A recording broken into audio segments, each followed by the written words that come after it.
ओम शांति। आज 19 सितंबर 2024 साकार बाबा के मधुर महावाक्यों का सार है। मीठे बच्चे, तुम्हारा काम है अपने आप से बातें कर पावन बनना।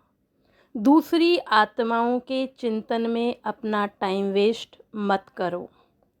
तुम्हारा काम है अपने आप से बातें कर पावन बनना। दूसरी आत्माओं के चिंतन में अपना टाइम वेस्ट मत करो।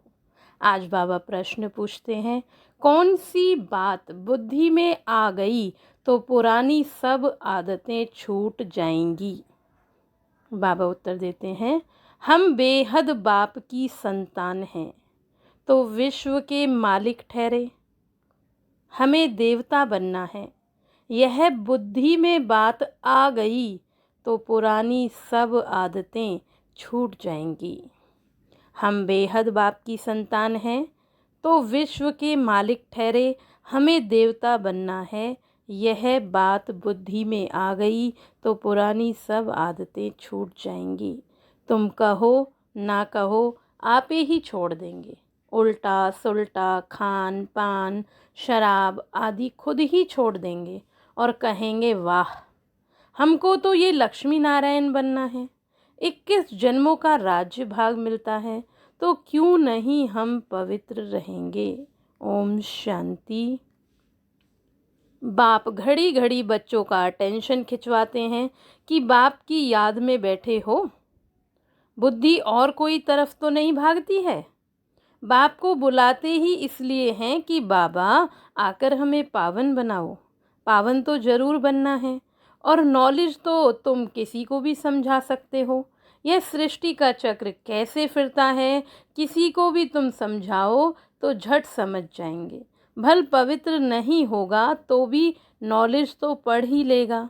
कोई बड़ी बात नहीं है। 84 का चक्र और हर एक युग की इतनी आयु है, इतने जन्म हैं, कितना सहज है। इनका कनेक्शन याद से नहीं है, यह तो पढ़ाई है। बाप तो यथार्थ बात समझाते हैं, बाकी है सतो प्रधान बनने की बात। वह होंगे याद से। अगर याद नहीं करेंगे तो बहुत छोटा पद पा लेंगे। इतना ऊंच पद पा नहीं सकेंगे। इसलिए कहा जाता है अटेंशन। बुद्धि का योग बाप के साथ हो, इनको ही प्राचीन योग कहा जाता है। टीचर के साथ योग तो हर एक का होगा ही। मूल बात है योग की, मूल बात है याद की। याद की यात्रा से सतो प्रधान बनना है और सतो प्रधान बन वापस घर जाना है। बाकी पढ़ाई तो बिल्कुल सहज है, कोई बच्चे भी समझ सकते हैं। माया की युद्ध इस याद में ही चलती है। तुम बाप को याद करते हो और माया फिर अपनी तरफ खींचकर भुला देती है। ऐसे नहीं कहेंगे कि मेरे में तो शिव बाबा बैठे हैं, मैं शिव हूँ। नहीं, मैं आत्मा हूँ। शिव बाबा को याद करना है। ऐसे नहीं मेरे अंदर शिव की प्रवेशता है, ऐसे हो ही नहीं सकता। बाप कहते हैं, मैं कोई में जाता नहीं हूँ। हम इस रथ पर सवार होकर ही तुम बच्चों को समझाते हैं। हाँ, कोई डल बुद्धि बच्चे हैं और कोई अच्छा जिज्ञासु आ जाता है तो उनकी सर्विस करने अर्थ मैं प्रवेश कर दृष्टि दे सकता हूँ, सदैव नहीं बैठ सकता हूँ। बहुरूप धारण कर किसी का भी कल्याण कर सकता हूँ। बाकी ऐसे कोई नहीं कह सकते कि मेरे में शिव बाबा की प्रवेशता है, मुझे शिव बाबा यह कहते हैं। नहीं, शिव बाबा तो बच्चों को समझाते हैं। मूल बात है ही पावन बनने की, जो फिर पावन दुनिया में जा सकें। 84 का चक्र तो बहुत सहज समझाते हैं। चित्र सामने लगे हुए हैं। बाप बिगर इतना ज्ञान कोई दे ना सके। आत्मा को ही नॉलेज मिलती है, उनको ही ज्ञान का तीसरा नेत्र कहा जाता है। आत्मा को ही सुख और दुख होता है, उनको यह शरीर है ना। आत्मा ही देवता बनती है। कोई बैरिस्टर, कोई व्यापारी, आत्मा ही बनती है।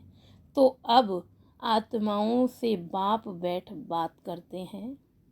पहले अपनी पहचान देते हैं। तुम जब देवता थे तो मनुष्य ही थे, परंतु पवित्र आत्माएं थीं। अभी तुम पवित्र नहीं हो, इसलिए तुम्हें देवता नहीं कह सकते। अभी तुम पवित्र नहीं हो, इसलिए तुम्हें देवता नहीं कह सकते। अब देवता बनने के लिए पवित्र जरूर बनना है। उसके लिए बाबा को याद करना है। अक्सर करके यही कहते हैं, बाबा मेरे से यह भूल हुई जो हम देह अभिमान में आ गया। बाप बैठ बच्चों को समझाते हैं, पावन जरूर बनना है, कोई विकर्म ना करो। तुमको सर्वगुण संपन्न यहाँ ही बनना है। पावन बनने से मुक्ति धाम में चले जाएंगे और कोई प्रश्न पूछने की बात ही नहीं है। तुम अपने से बात करो, दूसरी आत्माओं का चिंतन नहीं करो। कहते हैं लड़ाई में 2 करोड़ मरे, इतनी आत्माएं कहाँ गई? अरे वह कहाँ भी गए, तुम्हारा इसमें क्या जाता है? तुम क्यों अपना टाइम वेस्ट करते हो? और कोई भी बात पूछने की दरकार नहीं। तुम्हारा काम है पावन बनकर पावन दुनिया का मालिक बनना। तुम्हारा काम है पावन बनकर पावन दुनिया का मालिक बनना। और बातों में जाने से मूझ जाएंगे। कोई को पूरा उत्तर नहीं मिलता तो मूझ पड़ते हैं। बाप कहते हैं मन मना भव, देह सहित देह के सब संबंध छोड़ो, मेरे पास ही तुमको आना है। मनुष्य मरते हैं तो जब शमशान में ले जाते हैं उस समय मुंह इस तरफ और पांव शमशान की तरफ रखते हैं, और फिर जब शमशान के पास पहुंचते हैं तो पांव इस तरफ और मुंह शमशान की तरफ कर देते हैं। तो तुम्हारा भी घर ऊपर में है ना, ऊपर में कोई पतित जा नहीं सकते। पावन बनने के लिए बुद्धि का योग बाप के साथ लगाना है। बाप के पास मुक्ति धाम में जाना है। पतित हैं इसलिए ही बुलाते हैं कि हम पतितों को आकर पावन बनाओ, लिबरेट करो। तो बाप कहते हैं अब पवित्र बनो। बाप जिस भाषा में समझाते हैं उसमें ही कल्प कल्प समझाएंगे। जो भाषा इनकी होगी, ब्रह्मा बाबा की होगी, उसी में समझाएंगे। आजकल हिंदी बहुत चलती है, ऐसे नहीं कि भाषा बदल सकती है, नहीं। संस्कृत भाषा आदि कोई देवताओं की तो है नहीं, हिंदू धर्म की संस्कृत नहीं है, हिंदी ही होनी चाहिए। फिर संस्कृत क्यों उठाते हैं? तो बाप समझाते हैं जब यहाँ जब बैठते हो तो बाप की याद में ही बैठना है और कोई बातों में तुम जाओ ही नहीं। इतने मच्छर निकलते हैं, कहाँ जाते हैं? अर्थक्वेक में ढेर के ढेर फट से मर जाते हैं। आत्माएं कहाँ जाती हैं? तुम्हारा इसमें क्या जाता है? तुमको बाप ने श्रीमत दी है कि अपनी उन्नति के लिए पुरुषार्थ करो, औरों के चिंतन में मत जाओ। ऐसे तो अनेक बातों का चिंतन हो जाएगा और टाइम वेस्ट हो जाएगा। बस तुम मुझे याद करो, जिसके लिए बुलाया है उस युक्ति में चलो। तुम्हें बाप से वर्षा लेना है और बातों में नहीं जाना है। इसलिए बाबा बार बार कहते हैं, घड़ी घड़ी कहते हैं, अटेंशन। कहाँ बुद्धि तो नहीं जाती है? भगवान की श्रीमत तो माननी चाहिए ना, और कोई बात में फ़ायदा नहीं। मुख्य बात है पावन बनने। यह पक्का याद रखो कि यह हमारा बाबा भी है, टीचर भी है, प्रिसेप्टर भी है, धर्म स्थापक भी है। यह जरूर दिल में याद रखना है। बाप भी है, हमको पढ़ाते हैं, योग सिखाते हैं। टीचर पढ़ाते हैं तो बुद्धि का योग टीचर में और पढ़ाई में भी जाता है। यही बाप भी कहते हैं, तुम बाप के बन ही गए हो, बच्चे तो हो ही, तब तो यहाँ बैठे हो, टीचर से पढ़ रहे हो। कहाँ भी रहते बाप के तो हो ही, फिर पढ़ाई में अटेंशन देना है। शिव बाबा को याद करेंगे तो वे कर्म विनाश होंगे और तुम सतो प्रधान बन जाएंगे। यह नॉलेज और कोई दे ना सके। मनुष्य तो घोर अंधेरे में है ना। ज्ञान में देखो कितनी ताकत है। ताकत कहाँ से मिलती है? बाप से ताकत मिलती है, याद से ताकत मिलती है, जिससे तुम पावन बनते हो। फिर पढ़ाई भी सिंपल है। उस पढ़ाई में तो बहुत मास लगते हैं। यहाँ तो 7 रोज का कोर्स है, उसमें तुम सब कुछ समझ जाएंगे। फिर उसमें है बुद्धि पर मदार। कोई जास्ती टाइम लगाते, कोई कम, कोई तो 2-3 दिन में ही अच्छी रीति समझ जाते हैं। मूल बात है बाप को याद करने की।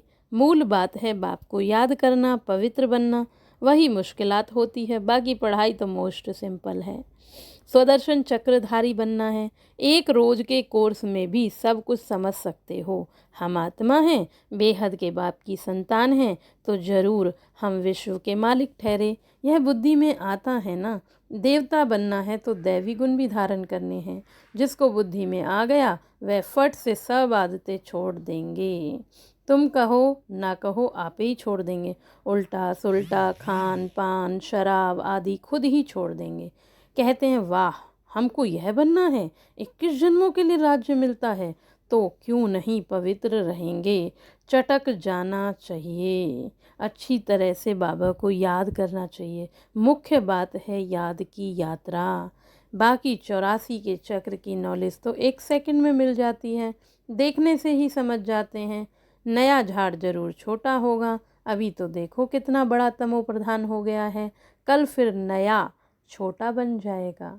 तुम जानते हो यह ज्ञान कभी कहाँ से भी मिल नहीं सकता। यह पढ़ाई है।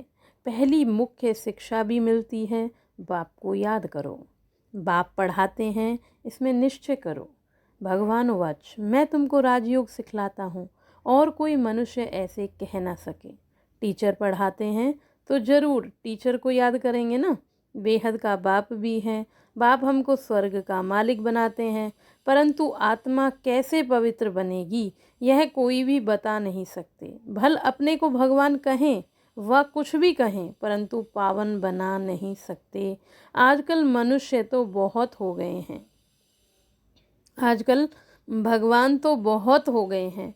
मनुष्य मूझ पड़े हैं। कहते हैं अनेक धर्म निकलते हैं, क्या पता कौन सा राइट है। भल तुम्हारी प्रदर्शनी म्यूजियम आदि का उद्घाटन करते हैं, परंतु समझते कुछ भी नहीं है। वास्तव में उद्घाटन तो हो ही गया है। पहला फाउंडेशन पड़ता है ना, फिर जब मकान बनाकर तैयार होता है तब उद्घाटन होता है। फाउंडेशन लगाने के लिए बुलाया जाता है ना, तो यह भी बाप ने स्थापना कर दी है। बाकी नई दुनिया का उद्घाटन तो हो ही जाना है। इसमें किसी के उद्घाटन की दरकार नहीं रहती। उद्घाटन तो स्वतः ही हो जाएगा। यहाँ पढ़कर फिर हम नई दुनिया में चले जाएंगे। तुम समझते हो, हम अब स्थापना कर रहे हैं, जिसके लिए ही मेहनत होती है। विनाश होगा, फिर यह दुनिया बदल जाएगी। फिर तुम नई दुनिया में राज्य करने आएंगे। सतयुग की स्थापना बाप ने की है। फिर तुम आएंगे तो स्वर्ग की राजधानी मिल जाएगी। बाकी ओपनिंग सेरेमनी कौन करेगा?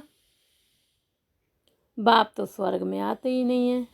आगे चल देखना है स्वर्ग में क्या होता है, पिछाड़ी में क्या होता है, आगे चल समझेंगे। तुम बच्चे जानते हो पवित्रता बिगर पास विद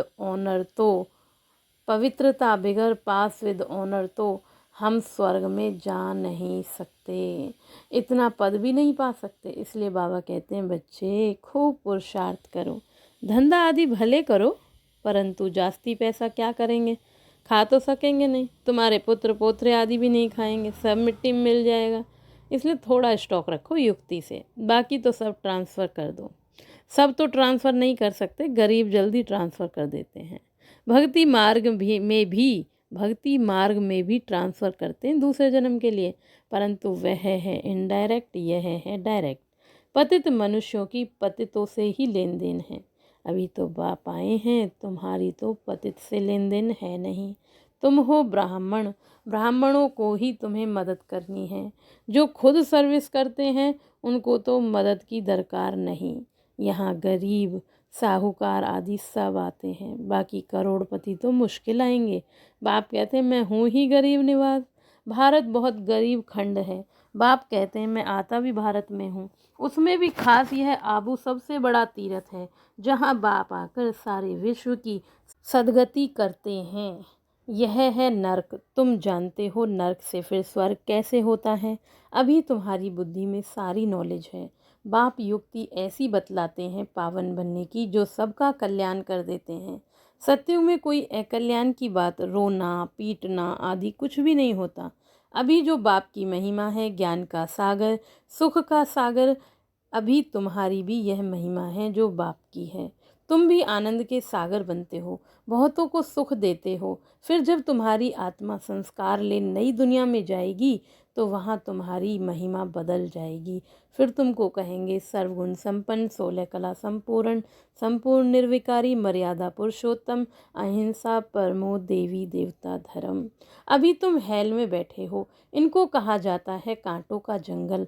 बाप को ही बागवान खेवैया कहा जाता है। गाते भी हैं ना, हमारी नैया पार करो, क्योंकि दुखी हैं तो आत्मा पुकारती है। महिमा भल गाते हैं परंतु समझते कुछ भी नहीं है। जो आया सो कह देते हैं, ऊंचे ते ऊंच भगवान की निंदा करते रहते हैं। तुम कहेंगे हम तो आस्तिक हैं। सर्व का सदगति दाता जो बाप है उसे हम जान गए हैं। बाप ने खुद परिचय दिया है। तुम भक्ति नहीं करते हो तो कितना तंग करते हैं। वह है मेजॉरिटी और तुम्हारी है माइनॉरिटी। जब तुम्हारी मेजॉरिटी हो जाएगी तब उन्हों को भी कशिश होगी, उनकी भी बुद्धि का ताला खुल जाएगा। अच्छा, मीठे मीठे सिकी लदे बच्चों प्रति माता पिता बाप दादा का याद प्यार और गुड मॉर्निंग। रूहानी बाप की रूहानी बच्चों को नमस्ते। हम रूहानी बच्चों की रूहानी बाप को नमस्ते नमस्ते। शुक्रिया बाबा, शुक्रिया। धारणा के लिए मुख्य सार, पहली पॉइंट है अपनी उन्नति का ही चिंतन करना है। दूसरी, किसी भी बात में नहीं जाना है। पढ़ाई और याद पर पूरा अटेंशन देना है, बुद्धि भटकानी नहीं है। सेकंड पॉइंट है अब बाप डायरेक्ट आए हैं इसलिए अपना सब कुछ युक्ति से ट्रांसफ़र कर देना है। पतित आत्माओं से लेन देन नहीं करना। पास विद ऑनर, स्वर्ग में चलने के लिए पवित्र जरूर बनना है। आज का वरदान है मन और बुद्धि को व्यर्थ से मुक्त रख, ब्राह्मण संस्कार बनाने वाले रूलर भव। मन और बुद्धि को व्यर्थ से मुक्त रख, ब्राह्मण संस्कार बनाने वाले रूलर भव। कोई भी छोटी सी व्यर्थ बात, व्यर्थ वातावरण व व्यर्थ दृश्य का प्रभाव पहले मन पर पड़ता है और फिर बुद्धि उसका सहयोग देती है। और मन और बुद्धि अगर उसी प्रकार चलती रहे तो वो संस्कार बन जाता है और फिर भिन्न भिन्न संस्कार दिखाई देते हैं जो ब्राह्मण संस्कार नहीं है।